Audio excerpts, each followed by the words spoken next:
Okay, hi. This is my second video for my April experiment of reading books that I think I will love. I will link the first one below if you want to watch that. There's not going to be any spoilers except for like my rankings of those, but not like my deep thoughts of the ones from the previous video. But in this one, we will be exploring three books, two of which were pretty highly anticipated for me. One of them might end up becoming my favorite. One of them was a very solid read, and one of them was the strangest thing I've ever read in my entire life. So I hope you enjoy. Okay, so I started The Secret Life of Church Ladies, and I don't typically love short story collections, but I like a lot of them, so I put this on the list mainly because I like short story collections, and I also like when they're a bit thematic. So, from what I've read so far, and from my understanding of this collection, they're based around women who go to church in some capacity and like their lives, how it does or doesn't relate to their religion and or religious beliefs. And I wonder if they're going to connect at all. It feels like everyone could go to the same church, so it wouldn't surprise me if a character like bounced in. Like none of them really have a sense of place, so it's hard to tell like when or where they're happening or if they're correlating at all in that aspect. But I'm only a few in, so we'll see how it goes. But I'm enjoying it so far. It's mid-April, and today I saw it snow, maybe rain. Snow, hail, I don't even know what to describe it as. It was like little like hail sized things that weren't clear. They looked like they were conglomerations of snow. And it's sunny now, so I don't know. But anyway, I finished The Secret Life of Church Ladies and quite enjoyed it. I don't think I have too much more to say. Unfortunately, some of my footage, like the audio, got messed up, so I'm not gonna make you suffer through that. But I had checked in before this at like a few more stories in and just kind of commented on the most of them are fairly like short, but I did really love the long one, which is unusual for me. It's called Peach Cobbler. Really showed like the relationship between a mother and daughter that's very strained, and like the contradictions within religion and like religious philosophy and like the institution of religion and the people who practice versus the actual faith itself, in terms of her mother, in terms of the reverend. It was and that one was like really emotionally palpable. I liked that most of these stories kind of had relationships, familial relationships, and specifically like mother-daughter relationships came up a lot. And they really like ranged in like if it was positive and they like, were really committed to each other's relationship, or if they had a more subdued relationship and maybe chatted sometimes, or if it was hard, and like that was like a struggle within their lives. I really appreciated all of those aspects, and I'll cut back to me probably saying something very similar. I liked the last few stories quite a bit. I just think it covered like a vast array of topics about like Black women's lives and its fundamental connection to the church. I would recommend it if you like short story collections. In terms of rankings, from my past video, this was my ranking list. I think that this would come in at number 2, behind 1,000 Ships. I think that it's one of those books that, as time goes on, Tipping the Velvet might kind of edge it out because it was like a full story and narrative, and a short story collection just, it's gonna leave my mind a bit quicker. But in the moment, it was just a really enjoyable read.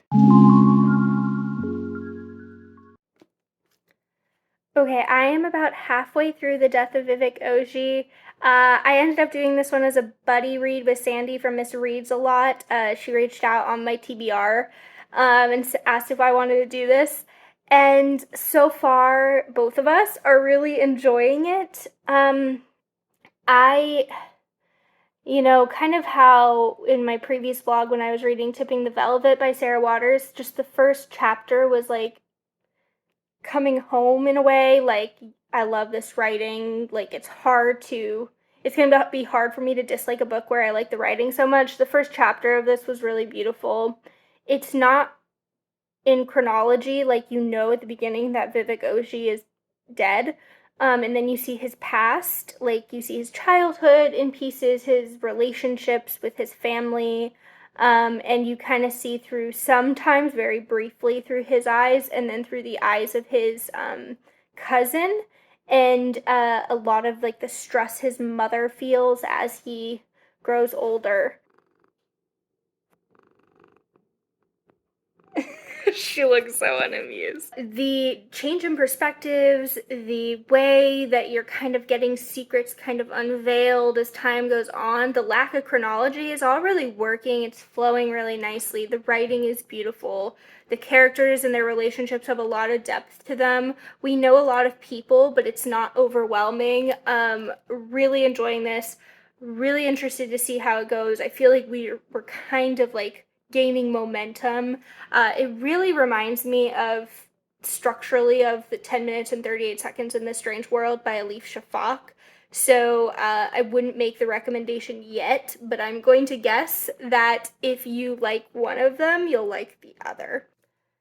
So I finished The Death of Vivek Oji, and I liked it as much as I thought I would. I feel like it was culminating towards something. It kind of there were a few unexpected things that happened, especially in the end, when you kind of get the final reveal. That one surprised me a bit.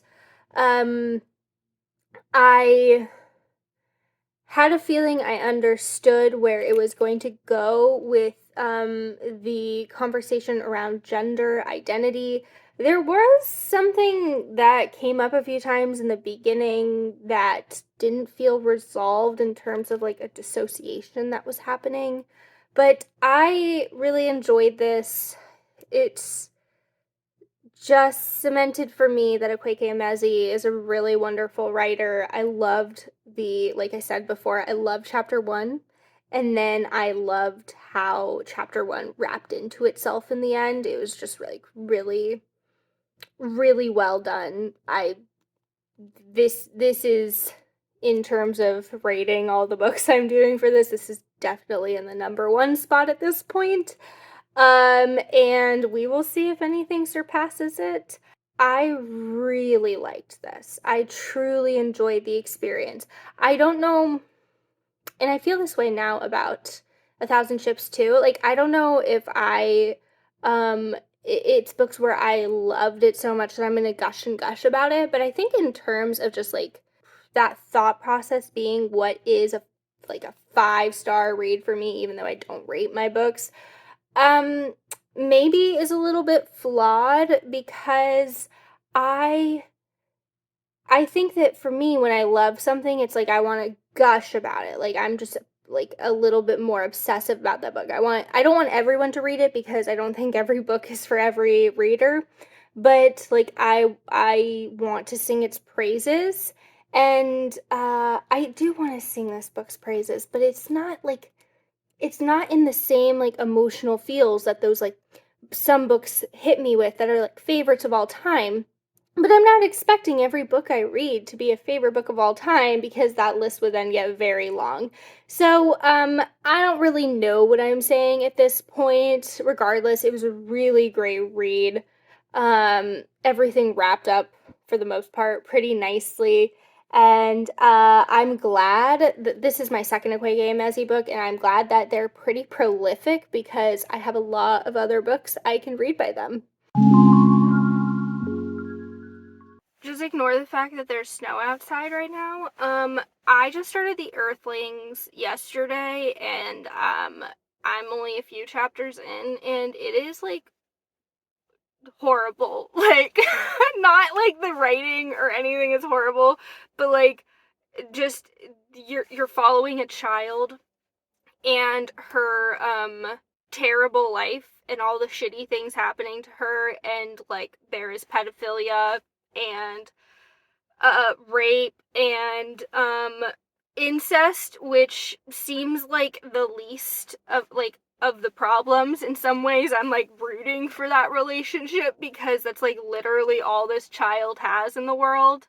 But yeah, it's really I was not expecting it to be this depressing, and I guess I will keep reading and let you know if it gets any happier, which I don't think it will.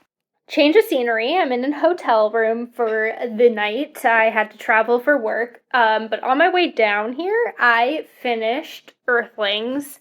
Plot-wise, this is absolutely bonkers. Literally went in so many directions I did not think it was going to go. Structurally, I think it could have been a little bit stronger. I think that the time jump felt very random, especially after finishing the novel. And it's really weird because if I'm thinking about, like, did I love this book? Like, did I enjoy this book? It's a weird book to say you liked. It's a very weird book to say you enjoyed it because, like, the subject matter is very bizarre. But this is really a book that has a plot that is meant to discuss the themes. And being a reader that really loves, like, the themes of a book, it just had me thinking the whole time. And so for that reason, I really appreciated the reading experience. Like, but I would not recommend this book to many people. I would definitely tell you to look at the trigger warnings first because there was a lot. There was a lot going on. And then rating wise, I am going to have a really hard time with this because I saw the flaws. I found the plot to be totally absurd and nonsensical at the point where I was laughing out loud at like the ridiculousness of it. But like it made me think a lot. And I think for some people it just isn't going to work. But there was a line of it that worked for me. Like I don't think it fully worked. I wasn't like truly like amazed, but it was unlike anything I've ever read in my life. So I'm going to get back to you on ratings when I've had this book settle a little bit. So after much consideration, I have determined that the rating does not exist